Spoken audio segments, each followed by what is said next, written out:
Alors, bonjour à tous et heureux de vous retrouver. On est le jeudi 7 mai 2020, 7h56, heure du Québec. Heureux de vous retrouver tous. J'espère que vous allez bien.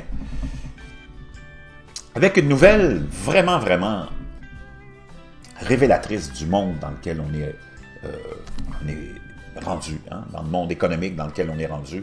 Gracieuseté des gouvernements qui ont toujours eu la même politique, et c'est de s'en aller vers un contrôle total de l'économie, en laissant que quelques gros joueurs prendre la part de tous les marchés, éliminer le commerce familial et éliminer les petits commerçants.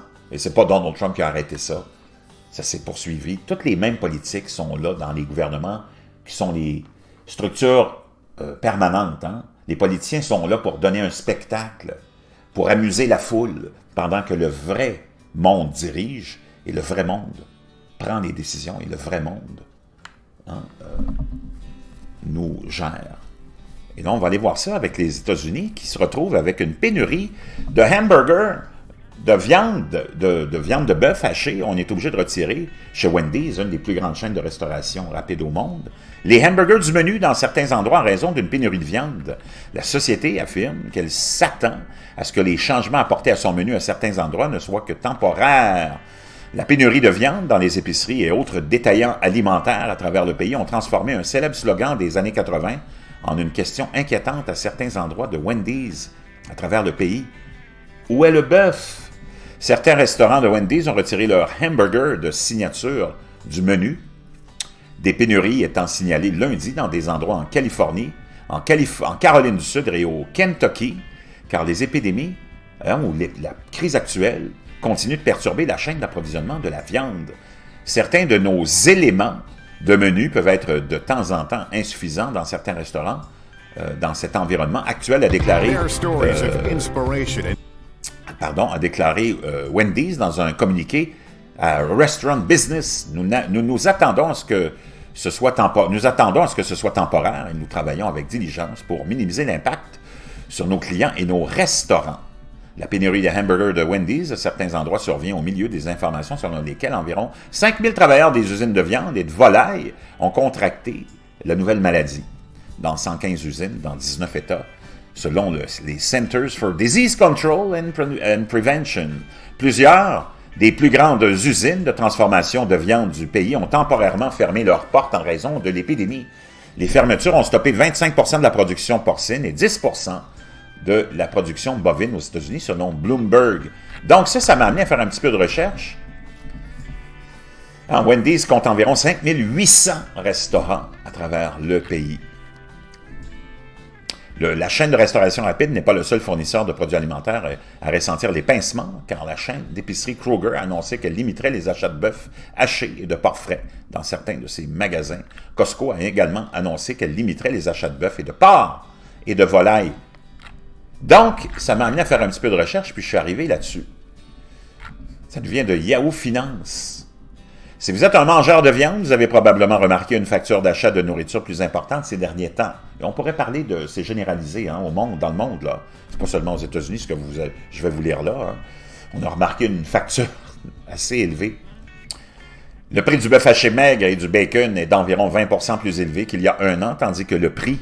Et ça date du 19 février 2014, ce petit article que je vous ai trouvé là.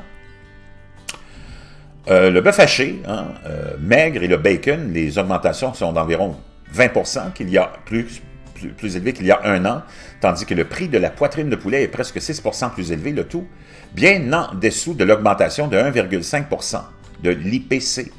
Les prix de la viande augmentent régulièrement depuis 2006 en raison de la puissance de quelques entreprises, selon Christopher Leonard, auteur du nouveau livre The Meat Racket, le racket de la viande, The Secret Takeover of America's Food Business, l'appropriation, si vous voulez, de l'entreprise alimentaire par 4 ou 5 gros joueurs.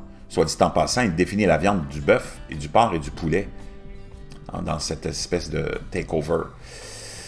4 entreprises produisent 85% de la viande bovine aux États-Unis. Il s'agit de Tyson Foods, de JBS, Cargill et Smithfield Foods, a expliqué Leonard au Daily Ticker.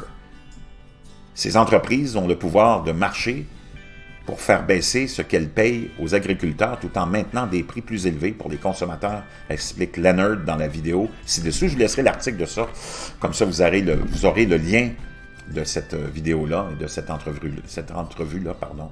Et ce n'est pas la seule façon dont les consommateurs payent pour cette situation monopolistique, nous explique Leonard. Lorsque des fermes qui fournissent des animaux aux 4 grands producteurs font faillite, ce qu'ils font souvent, dit Leonard, parce que des producteurs comme Tyson ont fait pression sur eux, les contribuables américains payent également cette facture.